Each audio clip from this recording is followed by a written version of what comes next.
हमारे साथ senior journalist Bushra Khanam. Bushra Khanam, जो हमारा बेसिक सवाल है कि बुलडोजर चलाने के पीछे बीजेपी हुकूमत का जो मंशा है या उनका जो असली एजेंडा क्या है? देखिए, वो कोई छुपा कर, दबा कर या किसी और तरीके से वो बताने की कोशिश नहीं कर रहे हैं। बिल्कुल वो साफ-साफ आपको अपना अपना एजेंडा, अपना जो किसको वो खुश करने की कोशिश कर रहे हैं, वो आपको साफ-साफ बता रहे हैं। और जो जश्न आपने चाहे सोशल मीडिया पर मनता हुआ आपने देखा होगा या फिर जो पब्लिक ओपिनियन लेने के लिए जो मीडिया के कैमरा जो गए वहाँ पर आपने देखा, तो आपको आपको साफ तौर पर पता है कि किसको खुश करने की कोशिश यहाँ पर की जा रही है। जाहिर सी बात है कि ये मेजॉरिटिज्म की जो है वो पूरी तरीके से सियासत हो रही है और उन्हीं को ही खुश करने की पूरी कोशिश जो है वो की जा रही है।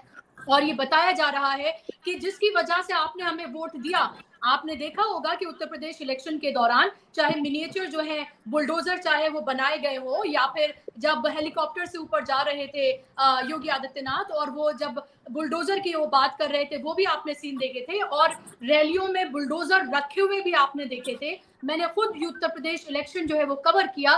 वहां पर लोगों को ये लगता है कि ऐसे ही इन लोगों को आपको समझ जाना चाहिए किन लोगों को काबू में किया जा सकता है।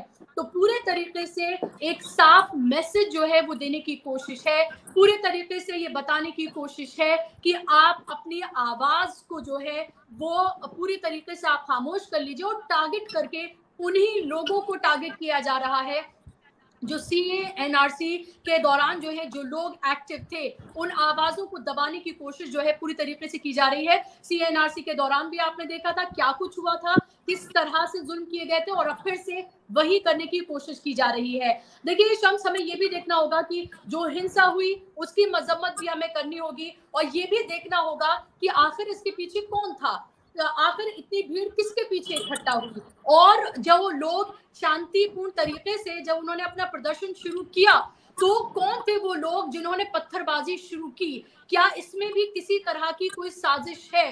क्या एकदम से जो भीड़ नमाज पढ़ के वो दिन, हफ्ते का वो दिन जो जब सबसे ज्यादा इबादत का और उस तरह से देखा जाता है, उस दिन आखिर वो पत्थरबाजी शुरू कैसे हुई, ये देखना भी बेहद अहम है। दूसरी इंपॉर्टेंट बात जो बार बार आप कह रहे थे और शाहिद साहब से भी आप पूछ रहे थे, देखिए यहाँ पर लॉजिक की तो कोई बात ही नहीं है।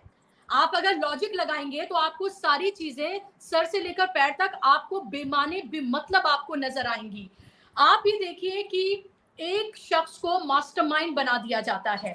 अगर आपने किसी को मास्टरमाइंड बनाया है तो आप उसकी कोर्ट में जब पेशी करेंगे उसके बाद ही सिद्ध होगा कि वो आरोपी है कि नहीं आरोपी है।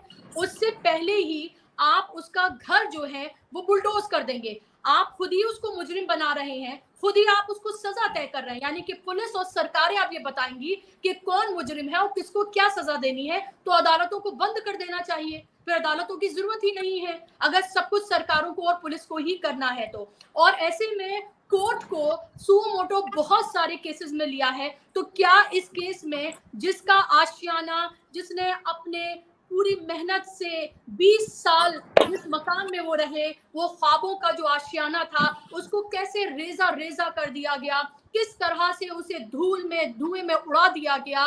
वो ख्वाब जो उस घर में बैठकर उन्होंने देखे होंगे उसको कैसे बिल्कुल तितर बितर कर दिया गया। जिनको जावेद साहब कहा जाता था उनको कैसे मास्टरमाइंड जो है वो बना दिया गया। जेएनयू में पढ़ना अब जुर्म हो गया है, यानी कि आप ये देखिए, आप मैंने आफरीन की बहन को मैंने सुना, वो एक टीवी चैनल पर इंटरव्यू दे रही थी कि कैसे उनसे पूछा गया कि जेएनयू में पढ़ने जाते हैं और फिर देखिए क्या क्या करते हैं। तो अब जेएनयू में पढ़ने वाले लोग ही जो है वो देशद्रोही कह दिए गए, तो फिर ऐसी यूनिवर्सिटीज पे जो है वो ताला लगा दीजिए और उन तमाम वहां पर पढ़ने वाले लोगों को एक बार डिक्लेयर कर दीजिए कि वो देशद्रोही हैं, फिर आगे कोई बात कहने की जरूरत ही नहीं है जिस तरह का प्रोपेगेंडा चलाया जा रहा है। और तीसरी सबसे महत्वपूर्ण बात जिसकी वजह से ये सब कुछ शुरू हुआ है वो है टाइम्स नाउ की वो डिबेट, जिसके बाद ये सब कुछ हुआ है। एक एफआईआर मुंबई में हो जाती है, ऐसी दर्जनों एफआईआर क्यों नहीं होती हैं और क्यों नहीं अकाउंटेबल ठहराया जाता है उस टीवी चैनल को, उस टीवी चैनल पर होती हुई इस डिबेट को और उसमें बैठे हुए उन पैनलिस्ट को और उन एंकर को, उन पत्रकारों को। और उसके अलावा आप ये देखिए कि शम्स, मैं टीवी नहीं देखती, आप में से बहुत सारे लोग नहीं देखते होंगे, आजकल यही लोग कहते हैं, लेकिन आपको कहीं जाने की जरूरत नहीं है। अगर आप थोड़े बहुत भी सोशल मीडिया पर एक्टिव हैं तो आप ये देखेंगे कि सो कॉल्ड वो जो पत्रकार अपने आप को पत्रकार कहते हैं, वो किस तरह से इसका जश्न मना रहे हैं। किसी के घर आशियाने के टूट जाने का वो जश्न मना रहे हैं। अब से पहले 2014 से पहले पत्रकारों का काम होता था सरकार से सवाल पूछना, उन्हें अकाउंटेबल ठहराना, वो जो पॉलिसीज बनाते हैं, जो उन्होंने वादे किए, उस पर उनसे सवाल पूछना। लेकिन अब पत्रकारिता का मतलब है सरकार की गोद में बैठकर उनका ढिंडोरा पीटना, वो जो कर रहे हैं उसको जायज ठहराना और उनकी वाहवाही करना, तालियां बजाना, और इस जो क्रिमिनल पूरा प्रोसीजर है उसको जायज किस तरह से अपने टीवी स्टूडियोज में बैठकर वो कर रहे हैं। अब आप ये देखिए कि पहले मुस्लिम मौलाना और हिंदू प्रीस्ट उनको बुलाकर वो डिबेट कराते थे। अब उन्होंने सरकारी मुसलमान और दूसरे मुसलमान यानी कि मौलाना को बिठाकर उन्होंने डिबेट करानी शुरू कर दी है। तो अब उन्होंने नया एक स्ट्रेटेजी उन्होंने बनाई है कि उससे परेशानी थी, लीजिए हम नया फॉर्मूला बाजार में लेकर आए हैं आपके लिए। तो शर्म आनी चाहिए उन लोगों को जो उन डिबेट में जाकर बैठते हैं।